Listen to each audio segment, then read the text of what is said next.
The Adventures of Huckleberry Finn. This novel, written by Mark Twain and published in 1885, has had its fair share of controversy over the years. One of the most early instances was during the same year of its publishing. The Concord Public Library of Massachusetts had decided to exclude Mark Twain's latest book because of its rough and coarse story. Twain later remarks to his editor, "Apparently the Concord Library has condemned Huck as trash and only suitable for the slums. This will sell us another 25,000 copies for sure." The reasons for its controversy is mostly consisting of its questioning of morals of the society at the time, such as its stance on slavery. It later gains fame as the fifth most challenged book in the US during the 1990s, and is still challenged from time to time today. Fahrenheit 451.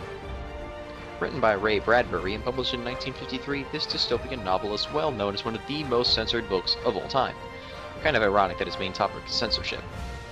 Morality comes into question through its explanation of social norms, such as the death of characters such as a woman, and even an attempted suicide in the book.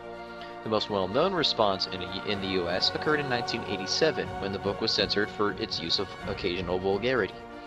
The book was only reinstated after mass student protests, a media stir, and even a lawsuit against the Panama City School Board in Florida.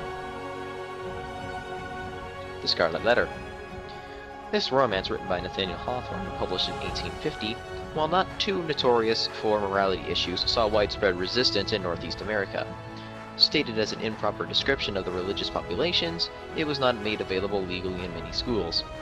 Major themes that were argued in the book included the ideas centered around sin and the town's Puritan legalism, or judgmental government and population due to their religious beliefs. Candide. Easily the oldest book I will be mentioning, Candide was written by Voltaire and published in 1759. This novella has come under controversy due to its massive numbers of things it makes fun of, kinda like South Park to our standards. Its main problems come through its insulting depictions of both Catholic Church and many governments at the time.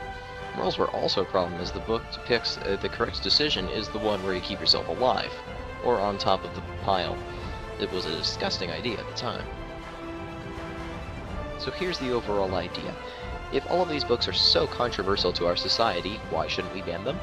Because we want controversy in our society and in our schools. Why should we want this? Well, take a look at the new AP US curriculum that they've introduced as of the last year. This new curriculum goes away from memorizing facts and more into taking what facts you do know and arguing them to support your position. Exactly what your language arts teachers want you to do in your writing. So why should we argue these controversial books? Well, we should argue them because we already have controversy.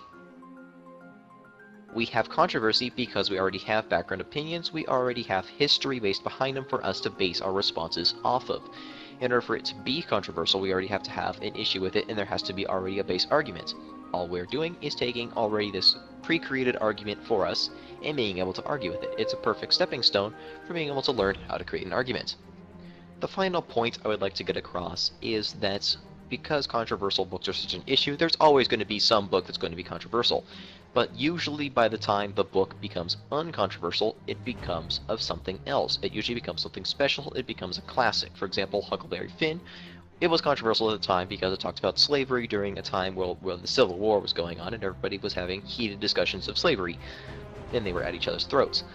No longer is it considered controversial, so everybody is looking at it for everything else besides the controversy, and now it's considered a classic in literature.